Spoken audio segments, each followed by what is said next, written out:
Hello, my name's Lulu and you're very welcome here at Long Mizzle. My 3 subscribers will know that I love to share my Cornish garden, but what you might not know is that I also love engineering. And there's somewhere just down the road from here that I've been meaning to visit for quite some time. Today's little adventure starts at Mullion Village on the remote Lizard Peninsula, and the plan is to drive back towards Poldhu Cove and along the coast to the Marconi Museum. First of all, we have to navigate Mullion's one-way triangle. That's the Milk Barn Cafe. Such a cracking little cafe. I thoroughly recommend it. Gorgeous Sunday roast and just the loveliest staff.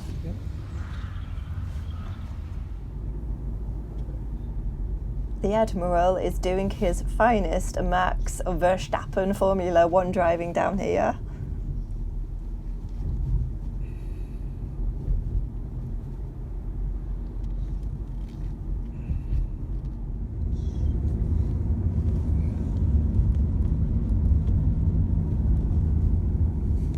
Poldhu is remote and wild, but this is where one man and his team changed the course of communication history.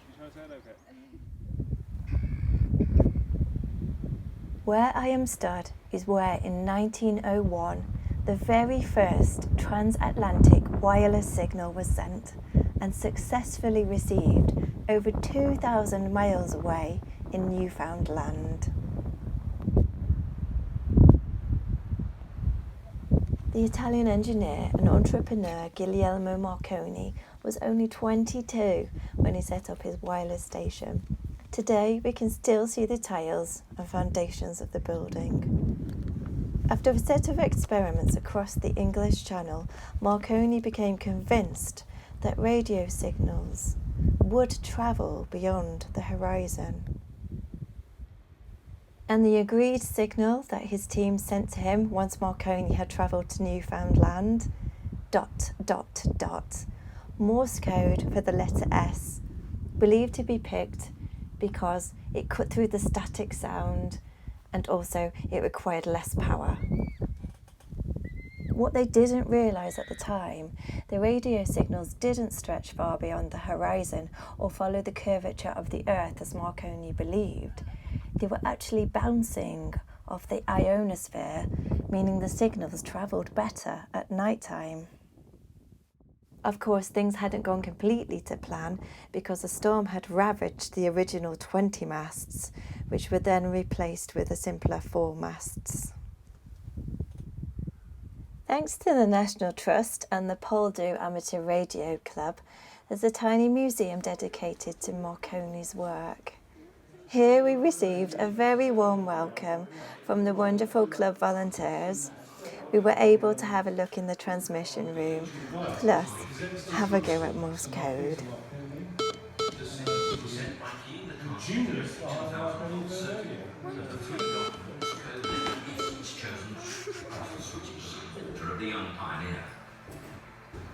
In 1899, he spanned the English Channel with signals from Wimereux in France to Chelmsford.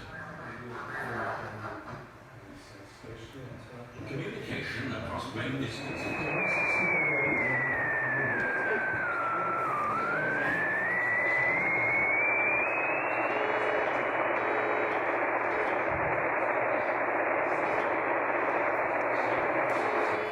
Incredibly, Marconi was offered a ticket for the new ocean liner, the RMS Titanic, in 1912, but was too busy and so turned it down. It was, however, a Marconi company employee using a Marconi wireless telegraph machine that sent radio distress calls to nearby ships that ultimately helped save 700 lives.